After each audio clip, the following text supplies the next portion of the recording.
These weird Hostess pies. I haven't seen these in, God, probably years, right? Like looking around. What, they had lemon? God, that lemon pie must just be crazy. When I was in elementary school back in the 70s in New Jersey, we visited the Hostess Bakery and we got free samples. The best school trip ever. Dude, this idiot had school trips to museums and educational places. We never got to go to like an actual factory of something I want to eat. Never. It was like, hey, everyone, we're going to go to the Museum of Natural History. Yeah, you're small children and don't actually appreciate the impact of history on your lives, but we're going to take you anyway. Why? You literally know we're not going to appreciate or understand anything that's here. It's educational. Are there dinosaurs? There are dinosaurs. Okay. Those who know, know. But it's just showed up. Let's take a look at this. This is Britney Spears from 2001. Where are your knives? She doesn't look right without knives. Just saying.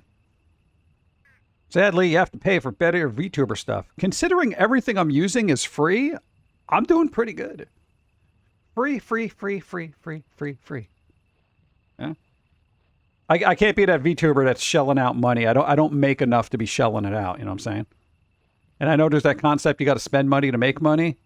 You got to have money to be able to spend it to make money. It's a vicious cycle. So yeah, whatever. This thing I actually paid for. It's a little device. It's a Leap Motion or whatever the hell it's called for hand tracking. It does an excellent job even in low light. Leap Motion, $200. Dude, that's overpriced. Dude, we got it for like $110. What are you kidding me? Dude, that's crazy. But again, the software for it is free. So, basically for our VTuber setup, we invested $110. That's what I could afford. Everything else was put in there by hand. I remember going to the Franklin Institute in Pennsylvania a few times. I remember the huge pendulum.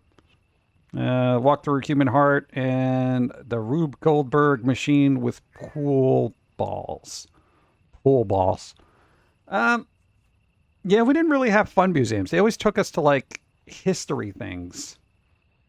It's like they expected a little bit. Dude, they took you to an opera. Dude, you know what drives kids nuts? Opera. Nobody's saying, hey, Mr. Blah, blah, blah. When are we going to go to the opera again? Everyone dreaded going to a field trip, after those things. The opera, boring museum.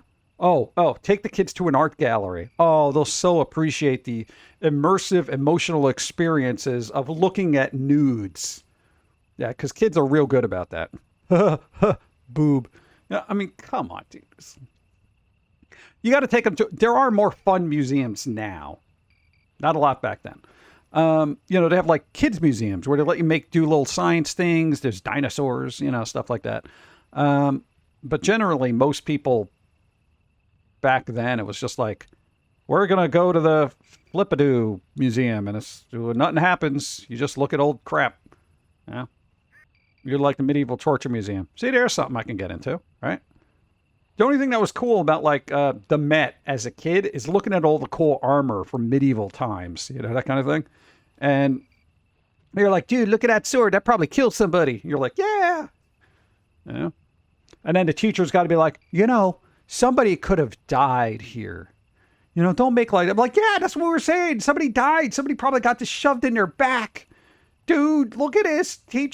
Teacher, murder weapon right here from like 500 years ago. Let's go. And then the teacher's like, all right, well, let's go to the Egyptian Museum. We're going to go see the statues. And you're like, oh, the statues.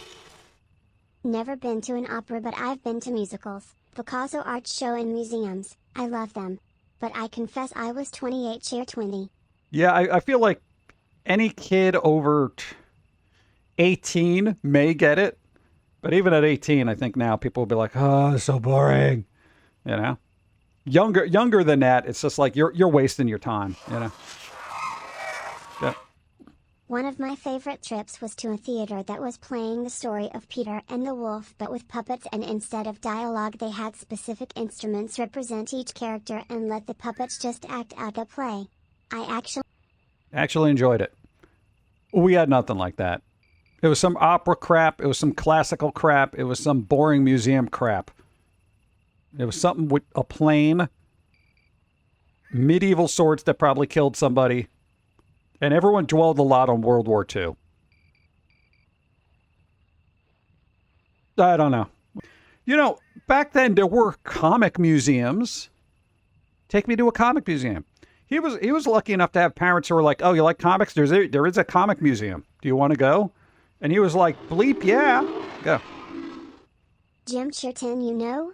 Maybe those field trips to musicals and museums are really just for the teachers as an excuse. Yeah, but I mean, dude, you drag your kids to the city, right, to watch Pagliacci? I mean, dude, kids, they're taking the little playbills and just beating each other with them, you know? And you're just like, kids, behave. Pagliacci's doing something important here. He's very sad. He's very sad. Pay attention to his sadness. Oh, God. You know who's feeling worse than Pagliacci right now? Me, watching Pagliacci. As an adult, you get it and you appreciate it. But as a kid, dude, 5, 6, 10, get the hell out of here, dude. We're going to go see Pagliacci. A what? Something about pies? What? No, Pagliacci. It's Italian. Is that food? No, it's an opera.